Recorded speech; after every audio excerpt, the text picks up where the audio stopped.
სოფელ თხილნარის პირველ საჯარო სკოლას დღეს ოფიციალურად კაპრალ მინდია აბაშიძის სახელი მიენიჭა. ინიციატივა თავდაცვის სამინისტროს ეკუთვნის გადაწყვეტილება ხელვაჩაურის გამგეობის მხარდაჭერით იქნა მიღებული.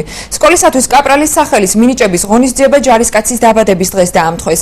გარდაცვლილი მეომრის ხსოვნას დღეს მისმა თანამებრძოლებმა, ახლობლებმა და სკოლის მოსწავლეებმა მიაგეს პატივი.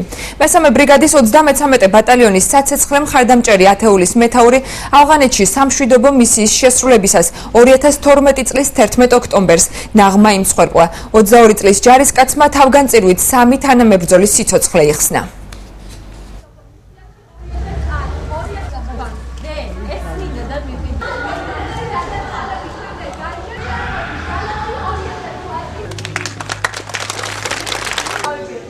მინდია აბაშიძე არის გმირი, რომელმაც თავი გასწირა ახლობლებისათვის, ამხანაგებისათვის, მეგობრებისათვის და ამით უკვდავყო თავისი სახელი. იყო ჩვენი სკოლის მოსწავლე, ამ სკოლის კედლებში აღიზარდა, იყო ის საოცარი ბუნების ბავშვი.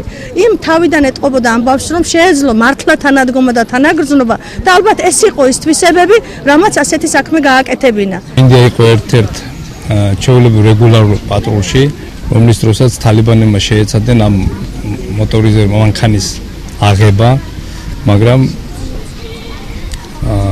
გაუწიეს დიდი წინააღმდეგობა ჩვენმა სამხედრო მოსამსახურეებმა და ზუსტად ამ შეტაკების დროს გარდაიცვალა მინდია აბაშიძე, რომელმაც თავისი სიცოცხლის ფასად გადაარჩინა 3 სამხედრო მოსამსახურე.